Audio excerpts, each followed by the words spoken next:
Hello students, I am Siddharth, your social science teacher from PLS International School, Hathras. Students, once again I am present here to deliver my third video lecture. This time I have chosen a topic from civics. The topic is on equality. Students, in this chapter we are going to discuss what is equality. समानता क्या है? Why equality is an important element in a democratic government. एक democratic government में समानता का अधिकार इतना आवश्यक क्यों है एंड वेदर और not everyone is equal in India, क्या इस देश में सभी लोग समान हैं या नहीं? Students, here is the question, what is equality? The state of being equal specially in status, rights and opportunities is known as equality. लोगों को समरूप सामाजिक स्थिति, एक समान अधिकार एवं चुनौतियों के समान अवसर मिलना ही समानता है। इक्वलिटी मतलब समानता।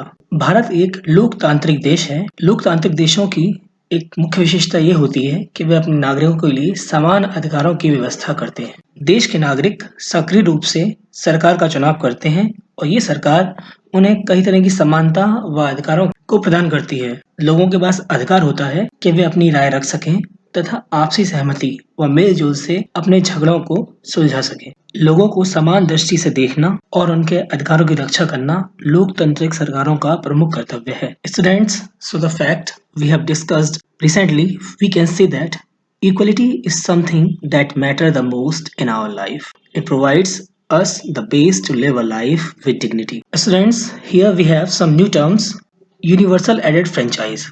देश के नागरिकों को प्राप्त मताधिकार, चाहे वे किसी भी सामाजिक व आर्थिक वर्ग से संबंध रखते हों। डिग्निटी, लोगों द्वारा मान या सम्मान दिया जाना, मतलब सभी को एक समान समझना। कॉन्स्टिट्यूशन, एक इस तरह का लिखित दस्तावेज जो देश के नागरिकों और सरकार के लिए नियमों की जानकारी देता है। दलित, निम्न जातियों द्वारा खुद को दिया हुआ एक नाम। एंड द लास्ट, कॉन्सेंसस, एक ऐसी राय जो सभी लोगों की सहमति से बनी हो। Equal right to vote in a democratic country like India, सभी लोगों के पास वोटिंग राइट है। Those who are age of 18 and above the age of 18, चाहे वो एजुकेटेड हो, अनएजुकेटेड हो, पुअर हो, रिच हो, वो किसी भी धर्म या जाति से हो, सभी को ये वोटिंग राइट मिला हुआ है। इसी को हम कहते हैं यूनिवर्सल एडेड फ्रेंचाइज।